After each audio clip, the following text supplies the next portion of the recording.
वल्लभेश नावाचा एक सदाचारी ब्राह्मण होता. तो श्रीपाद श्रीवल्लभांचा परमभक्त होता. व्यापारात फायदा झाला तर कुरवपूरला येऊन 1000 ब्राह्मणांना भोजन घालीन असा त्याने नवस केला होता. व्यापारात यश मिळाल्यावर तो कुरवपूरला जाण्यास निघाला. वाटेत काही चोर त्याला भेटले. आपणही कुरवपूरला दर्शनासाठी जात आहोत असे खोटे सांगून ते त्याच्यासोबत चालू लागले.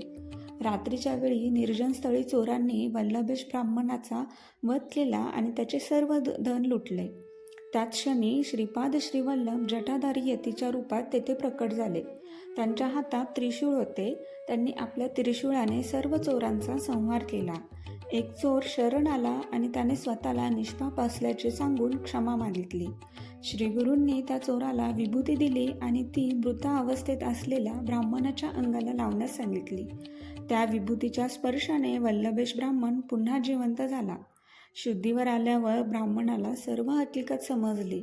त्याला वाचवणारे प्रत्यक्ष श्रीपाद श्रीवल्लभच होते हे ओळखून त्याचे डोळे भरून आले. त्याने कुरवपूरला जाऊन आपला नवस पूर्ण केला आणि मनोभावे पूजा केली. जो भक्तीने श्रीगुरूंची सेवा करतो त्याचे रक्षण गुरु स्वतः करतात. हाच संदेश या कथेतून मिळतो.